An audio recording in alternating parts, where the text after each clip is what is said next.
એક ભાઈ સાંજે કામ પરથી ઘરે આવ્યા. ઘરનો દરવાજો ખોલતાની સાથે જ પત્નીએ વેલાયેલા મોઢે કહ્યું, ગામડેથી તમારા પપ્પા આવ્યા છે.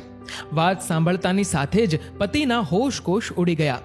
મંદીને કારણે નાનો ધંધો બંધ કરીને નોકરી ચાલુ કરી દેવી પડી હતી અને માંડ માંડ ઘરનું ગુજરાન ચાલતું હતું.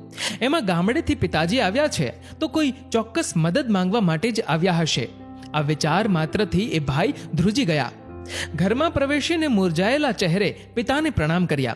સાંજનું ભોજન પતાવીને પિતાએ પુત્રને કહ્યું, બેટા, તારી સાથે થોડી વાતો કરવી છે. પિતાની વાત સાંભળતા જ દીકરાના હૈયામાં ફાળ પડી. નક્કી હવે પપ્પા પૈસાની માંગણી મૂકશે. મારી કેવી સ્થિતિ છે એનો પપ્પાને જરા પણ વિચાર નહીં આવતો હોય. મને ફોન પહેલા કર્યો હોત તો હું ફોન પર પણ પપ્પાને મારી મુશ્કેલી જણાવી શકત.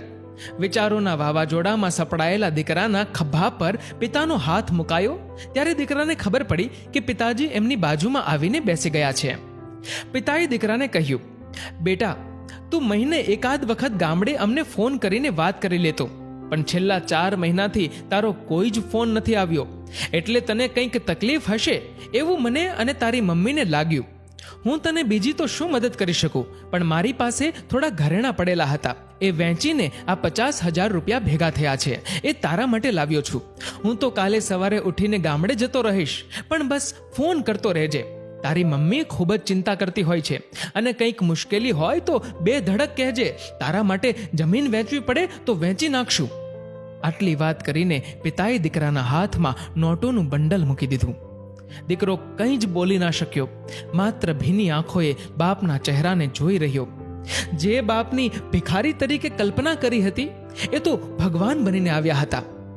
મિત્રો, આ વાર્તા પરથી એક વસ્તુ સમજવા જેવી છે કે આપણી મુશ્કેલીના સમયે પોતાનું સર્વસ્વ આપીને આપણને મદદ કરનાર પિતા કોઈ મુશ્કેલીમાં તો નથી ને, એ જોવાની ફરજ ભગવાનની નહીં પરંતુ એક જવાબદાર સંતાન તરીકે આપણી છે.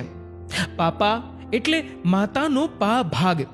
પપ્પા હંમેશા મહાન જ હોય છે, તોય એના મહાન સંતાનો એનો ક્રેડિટ મમ્મીને આપે છે અને છતાં પપ્પા મૌન સેવે છે.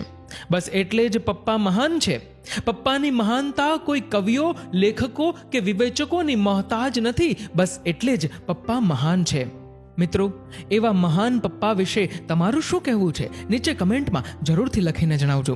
અને મિત્રો, જો આ વિડીયો ગમ્યો હોય તો આ વિડીયોને લાઇક કરજો, વધુમાં વધુ લોકો સાથે શેર કરજો અને આવા જ બીજા પ્રેરણાદાયી વિડીયોઝ જોવા માટે સબસ્ક્રાઇબ કરો અમારી યુટ્યુબ ચેનલને અને ફેસબુક પર ફોલો કરો અમારા પેજને. ધન્યવાદ.